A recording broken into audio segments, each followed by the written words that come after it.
பழைய மகாமல்லபுரம் சாலை உலகத்தரத்திற்கு ஈடாக சிறப்பான வகையில் மேம்படுத்தப்பட்டு அப்படிப்பட்ட இந்த சாலைக்கு முன்னாள் பிரதமர் மறைந்த திரு ராஜீவ்காந்தி அவருடைய பெயரை சூட்டி இந்த சாலைக்கு பெருமை சேர்த்து தந்தார்கள்.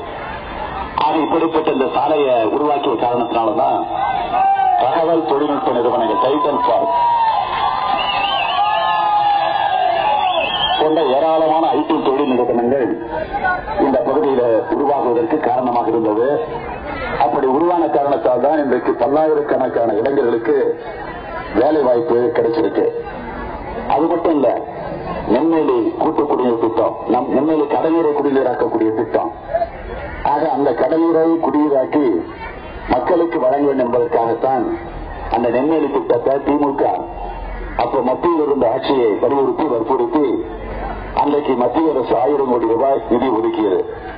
அப்ப தமிழ்நாட்டில் யார் ஆட்சியில் இருந்தாங்கன்னா அம்மையார் ஜெயலலிதா அதிமுக ஆட்சி இருந்துச்சு. ஆனா மத்திய அரசு ஒதுக்கிய இந்த நிதியை 1000 கோடி ரூபாய அவர்கள் அதை செலவு செய்ய முன்வரல. அதற்கான திட்டத்தையும் தீட்டல, மதிப்பீடும் தயாரிக்கல, ஆய்வு பணியும் நடக்கல. அதை கிடப்பில போட்டு வச்சாங்க. 1000 கோடி ரூபாய் அப்படியே மிச்சம் அப்படியே கடந்துச்சு மத்திய அரசு ஒதுக்கிய நிதி. அதற்கு பிறகு 2006 திமுக ஆட்சிக்கு வந்தோம். கலைஞர் முதலமைச்சராக வந்த உடனே நான் உள்ளாட்சித்துறை அமைச்சர், இந்த அடியன் தான் உள்ளாட்சித்துறை அமைச்சராக இருந்த உங்களுக்கு தெரியும்.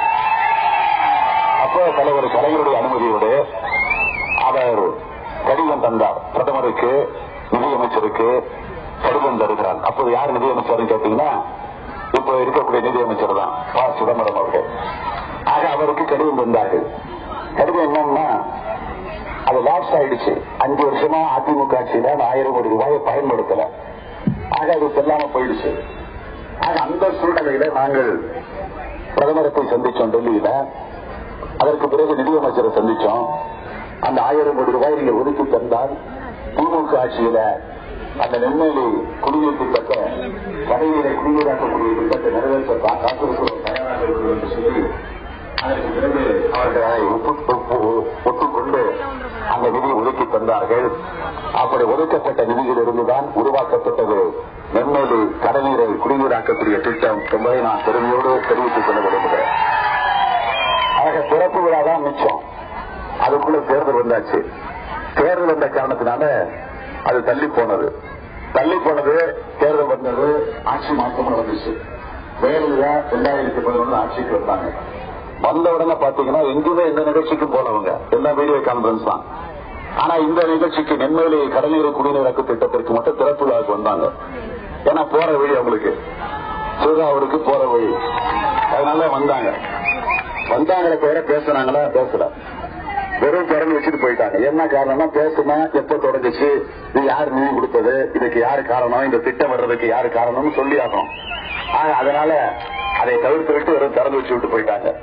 எதற்காக சொல்லுங்க என்று சொன்னால், இப்படி பல திட்டங்களை, பல அற்புதமான காரியங்களை திராவிட முன்னேற்ற கழகம் எப்போதெல்லாம் ஆட்சியில் இருக்கிறதோ அப்போதெல்லாம் நிறைவேற்றி இருக்கிறது.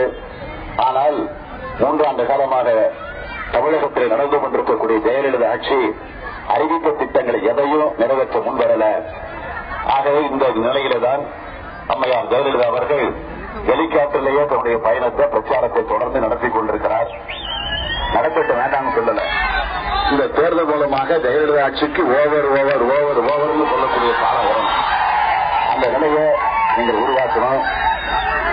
எனவே இது ஜெயலலிதா ஆட்சிக்கு பாடம் புகட்டக்கூடிய தேர்தல் மட்டும் இல்ல, மத்தியில ஒரு நிலையான ஆட்சி உருவாக, நேர்மையான நியாயமான ஆட்சி உருவாக, தமிழகத்திற்கு பல திட்டங்களை கொண்டு வருவதற்கான ஒரு சிறப்பான ஆட்சி உருவாக, மதச்சார்பற்ற ஆட்சியாக உருவாக, இன்னும் பெருமையோடு சொல்லணும்னா தலைவர் கலைஞர் சுட்டிக்காட்டக்கூடிய ஒருவர் தான் இந்த நாட்டினுடைய பிரதமர். இந்த நிலையை ஏற்படுத்த நீங்கள் உதயசூரியனுக்கு ஆதரவு தந்து நம்முடைய கழக வேட்பாளர், ஜனநாயக முற்போக்கு கூட்டணியின் வேட்பாளர், கழகத்தின் அங்கீகாரம் பெற்ற வேட்பாளர், அருமை சகோதரர் டி.கே. இளங்கோவன் அவர்களுக்கு உதயசூரியன் சின்னத்தில் ஆதரவு தந்து